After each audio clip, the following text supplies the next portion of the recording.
Nigerians, this is one nation, one voice. In the last video, I was speaking about how we can stamp out the insecurity that we have dealing with armed bandits, obviously illegally armed individuals and terrorists. I spoke briefly and I want to touch on it again, just to give you a little bit more information. I spoke about the Global Hawk, which was a UAV, a drone, which flies at approximately 60,000 feet altitude and has approximate range of 12,000 miles or 19,000 kilometers, right? Now, this is a drone that is used for surveillance and for radar, right?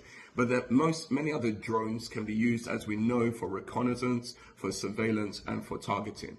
These drones are not only effective against personnel, right, but also are effective against vehicles. They have been used, as we have said before, they have been used in Russia and in Ukraine to target soldiers as well as tanks, armored personnel carriers, and jeeps, the like. We know that most of the terrorists or so-called terrorists and bandits that operate in Nigeria are using normal vehicles or jeeps, right?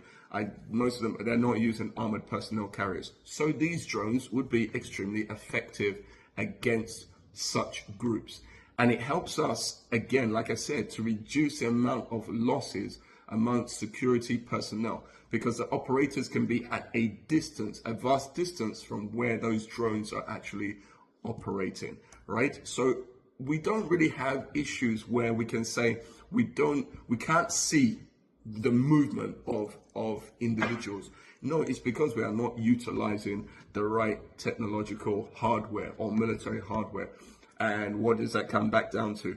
Comes back down to leaders that lack vision, or leaders that have a complete ineptitude or lack of understanding of what needs to be done in their chosen position. So again, like I say to you, Nigerians, it's not difficult. It seems like complex problems by simple solutions. Just the same way I said to you about I could make the north completely green is true. You can make the north completely green. Everybody knows all we needed was water irrigation systems, right? And we could sufficiently supply that land in terms of the north. We could turn it from desert into a green garden, right?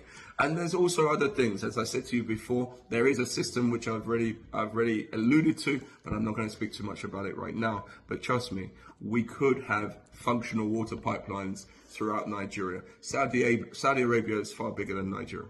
Just go and look it up on Google, you'll know it's bigger than Nigeria, and yet they're able to use this simple solution of which